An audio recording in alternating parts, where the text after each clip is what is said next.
నా నమ్మకం. ఇకపోతే కన్యారాశి వాళ్ళకి, ఈ కన్యారాశి వాళ్ళకి 7వ ఇంట్లో శని రాహువులు, 10వ ఇంట్లో గురువు, లాభానికి గురువు వస్తూ వెళ్తూ ఉంటాడు. కాబట్టి ఇది బాగానే ఉంది. ఎందుకంటే 5వ స్థానాధిపతి, 6వ స్థానాధిపతి 7వ ఇంట్లో ఉండటం, రాహువుతో ఉండటం.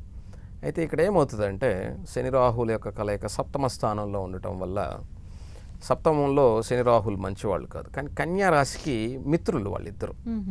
దానివల్ల ఎంత సమస్యలు ఉన్నా కూడా వైఫ్ అండ్ హస్బెండ్ కావచ్చు, పార్ట్నర్స్ కావచ్చు, ఇలాంటి వాళ్ళకి ఏదన్నా ఇబ్బంది ఉన్నా కూడా అది సామరస్యంగా కొద్దిసేపు కూర్చోగలిగితే, జస్ట్ కూర్చోగలిగితే చాలు, అది సమస్య తీరిపోతుంది. గురువు వృత్తి స్థానంలో ఉన్నందువల్ల ఇప్పటిదాకా వృత్తిలో ఇబ్బంది పడుతున్నటువంటి వాళ్ళు గురువు యొక్క అనుగ్రహం వలన ఖచ్చితంగా ఈ సంవత్సరం కన్యారాశి వాళ్ళకి వృత్తిపరంగా ఉన్నతమైనటువంటి శిఖరాలని అధిరోహించేదానికి, అంటే 2 సంవత్సరాల పాటు గురువు కర్కాటకంలో ఉన్నప్పుడు కూడా ఈ 2 సంవత్సరాల పాటు చాలా ఉన్నతమైనటువంటి స్థితిని, 2.5 సంవత్సరం అక్కడ శని ఉన్నా కూడా గురువు కాపాడేస్తాడు. కాబట్టి ఈ శివుడిని, దక్షిణామూర్తిని గురువు అంటాం. లేదా ఒక్కొక్కళ్ళు ఒక్కొక్కలాగా గురువుని భావించే వాళ్ళు ఉన్నారు.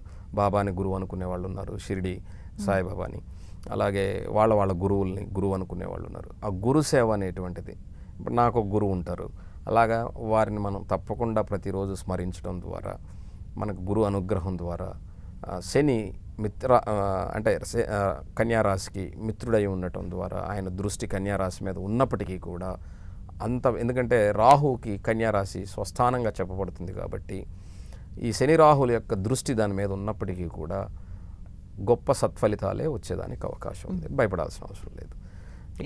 సంవత్సర కాలం ఉంటుంది, 2.5 సంవత్సరం కూడా కాదు. గురువు 2 సంవత్సరాలు కర్కాటకంలో కూడా ఉంటాడు కదా, అప్పుడు శని 7.5 సంవత్సరం శని ఉంది కదా, అది కూడా బాగుంటుంది. ఈ సంవత్సరమే కాదు, నెక్స్ట్ ఇయర్ కూడా చాలా వరకు బాగుంటుంది.